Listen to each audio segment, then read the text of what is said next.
The LED48A LED macro ring light from Fotodiox comes with no batteries, but it consists of a built-in dimmer. It comes with daylight color temperature. It can be run by 2 AA batteries or alternatively with an AC adapter. It includes 8 adapter rings to be mounted on different lenses ranging from 49 to 77 millimeters. As the package says, it is especially suited for macro photography. This macro ring light has a great advantage for high-speed photography, as I will show you in the following part of the video. When you open the package, you are welcomed by the 48 LEDs inside this ring. The macro ring light is packed separately. And then under this little box here, you're prompted with the 8 different adapter rings. That's already it. Taking it off from the box, you see that the build quality is more or less convincing. Here, that's the area where the adapter rings will fit in. You have the on-off button. Here is where you can connect the DC adapter. And you have a little control LED once the macro ring is powered. And here on the opposite side we find a dimmer which enables us to lower or higher the intensity.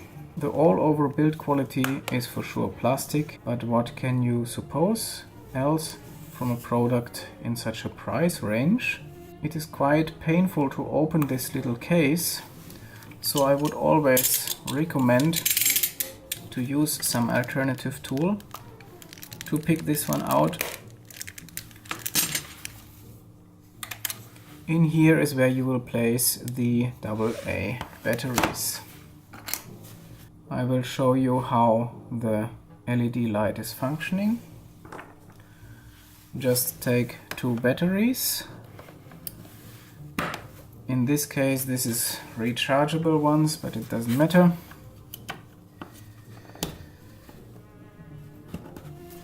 Once they are connected, the only thing left is to switch on. And as you can see, here is the beautiful macro LED light ring. You can lower the intensity or boost up the intensity depending on what kind of requirements you have. One problem that I discovered right at the beginning is that either this box here is too small or my batteries are too big. That means if I want to close this kind of box, it's not going to close. This kind of lock is impossible to somehow fix or get hold of. So either it will all the time stay open like this, or I will just leave the cap away, because luckily these batteries are kind of like very well fitting inside, and it is only possible to remove them using such a strong movement. That means if I just insert them like this, I think that eventually the lens cap is not going to be required and I can work like that.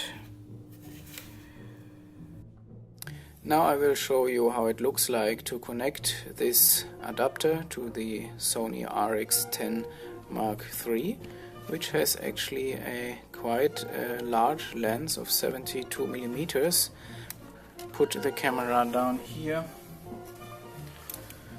Then we have to find our 72 millimeter adapter.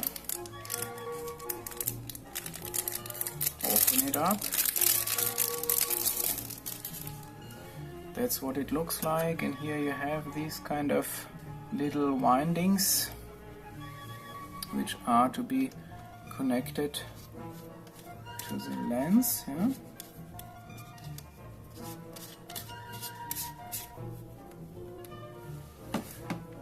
And after this is done, you can just take, you see, you have this little edge here, and this is where this adapter is going to be connected.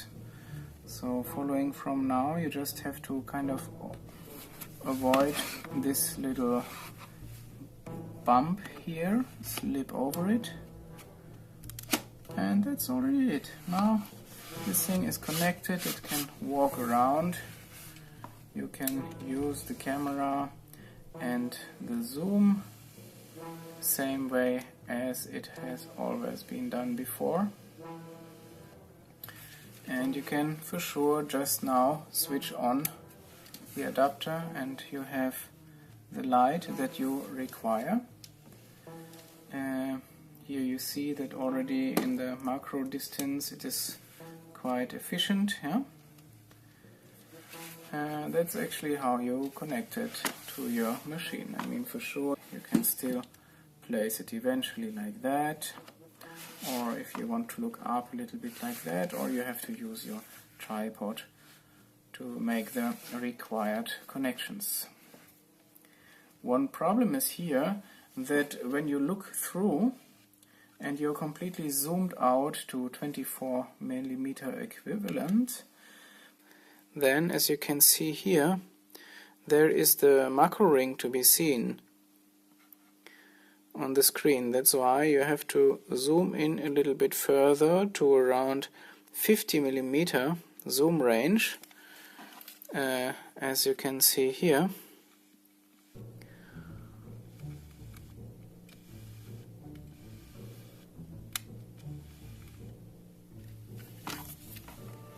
And at this distance the ring will not be disturbing the edges of the image anymore.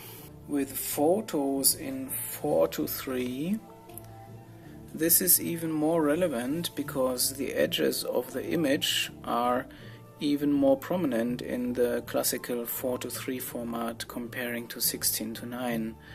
As you can see here, it will be indicated the focal length. We are now zoomed out to 24mm equivalent, and now I will start to zoom in, and only when we get to around maybe 40mm the edges seem to disappear. But still I will switch on the LED light for a second and take off the other light. Then you can still recognize that there is small edges inside the image.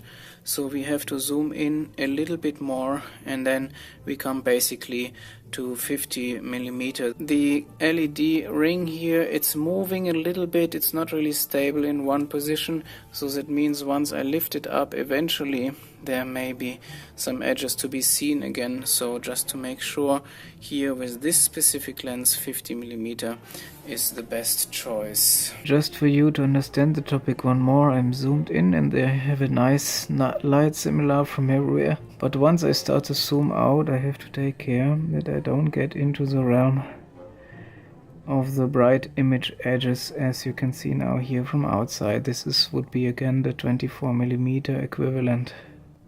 So now I want to show you the problem which always appeared with high frame recording using conventional light sources. For example, here in the background I have maybe 5 or 6 different neon lights with 500 frames per second. Then naturally also the light would be flickering completely due to that situation.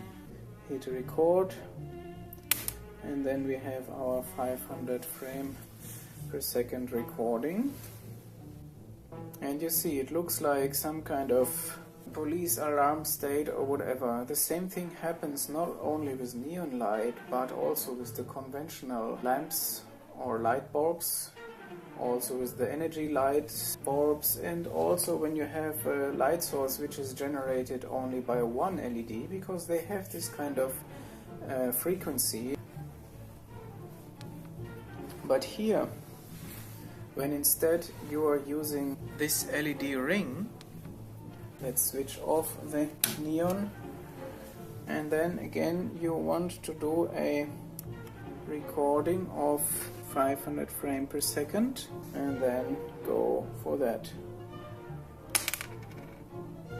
And now suddenly you have a super smooth image with no flickering light. It's almost like filming at daylight this way, and this is super convincing result, especially when you want to do some kind of close-ups of sceneries in macro distance. This is really a tool that I would suggest you to use. By the way, I just want to add one last thing in the end, that this kind of ring here, you don't need to always fix it to the lens of your camera. You can also just switch it on and then place it wherever you think it would kind of like serve or support the scenery. Even if you want to put it here on the top, for example, and make some light in that way, this is all possible. And if you think this suits your scenery better, you have this kind of macro light to lighten from different angles and directions. So just to let you know, I think it's really like quite a thing to be used in a flexible way. And then also sceneries can become somehow very dramatic. I will try to do one more image like that. Go.